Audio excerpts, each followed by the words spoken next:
নমস্কার বন্ধুরা, আজ আমি আবার একটা সুন্দর রেসিপি নিয়ে চলে এসেছি। আমার সকল প্রিয় বন্ধুদেরকে আমার ছোট্ট রান্নাঘরে অনেক অনেক অভিনন্দন রইল। তো বন্ধুরা, কেমন আছো? আশা করি সবাই ভালো আছো।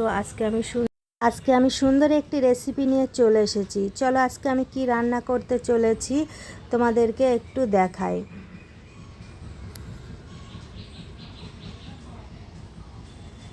দেখো বন্ধুরা, এখানে আমি কাতলা মাছগুলো কেটে ধুয়ে নিয়েছি।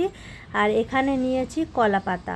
আমি 3 পিস এখানে টুকরো করা কলা পাতা নিয়েছি। তো আজকে আমি রান্না করব কলা পাতায় কাতলা মাছের পাতুরি। তো এই রেসিপিটা আমি কিভাবে তৈরি করব সমস্ত ভিডিওটা দেখুন এবং আমার সঙ্গে থাকুন। তো চলো, প্রথমে আমি পোস্তগুলো শিলে বেটে নিচ্ছি। পোস্ত আর সর্ষে আমি শিলে সুন্দর করে বেটে নেব। এখানে পোস্ত আর সর্ষে বাটা হয়ে গেছে। এখানে নিয়েছি জিরেও একটু বেটে নিয়েছি, কাঁচা লঙ্কা নিয়েছি, কেটে নিয়েছি লঙ্কাগুলো। তো এখন আমি এই মাছগুলো নিয়ে এখানে আমি পোস্তগুলো দিয়ে দিচ্ছি। সর্ষে বাটা দিয়ে দিলাম আর জিরে বাটা দিয়ে দিয়েছি। এখানে পরিমাপ মতো লবণ দিলাম, পরিমাপ মতো হলুদ দিয়ে দিয়েছি। তারপর আমি কাঁচা সর্ষে তেল দিয়ে দিলাম। এখন আমি সুন্দরভাবে এই মাছগুলোকে সব কিছু মাখিয়ে নেব। তো রেডি হয়ে গেছে মাখানো। এখন আমি একটা কলা পাতা নিয়েছি। কলা পাতার উপর পিঠটায় আমি 1 পিস মাছ দিয়ে দিলাম আর কিছু মশলা তার সঙ্গে দিয়ে দিচ্ছি। তারপরে আমি 2টো কাঁচা লঙ্কা কেটে রেখেছিলাম, সেগুলো আমি দিয়ে দিচ্ছি। এখন আমি কলা পাতাটা সুন্দর করে মুড়িয়ে নেব। দেখো, খুব সুন্দর করে মুড়িয়ে আমি আবার সুতো দিয়ে বেঁধে দিচ্ছি।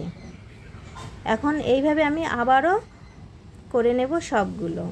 তো রেডি হয়ে গেছে এখন আমি কড়া বসিয়ে দিয়েছি। কড়া গরম হয়ে গেছে আর এদিকে দেখো আমি কত সুন্দরভাবে এগুলো বেঁধে নিয়েছি। তারপর আমি এখানে সর্ষে তেল দিয়ে দিলাম। এখন কলা পাতাগুলো, মাছগুলো বাঁধাগুলো আমি দিয়ে দিয়েছি আর এখানে একটু ঢাকা দিয়ে দিলাম প্রায় 20 মিনিট।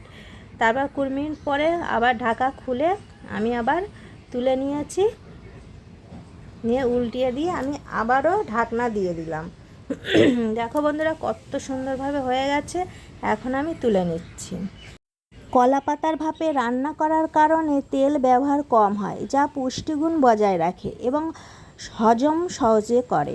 পোস্তে ক্যালারি বেশি থাকায় ওজন বাড়াতে পারে। এছাড়া কারো কারো সর্ষে বা পোস্ত থেকে ত্বকে অ্যালার্জির সমস্যা দেখা দিতে পারে। তো বন্ধুরা, আমার রেডি হয়ে গেছে। রেসিপিটা কেমন লাগলো সবাই কমেন্টে জানান।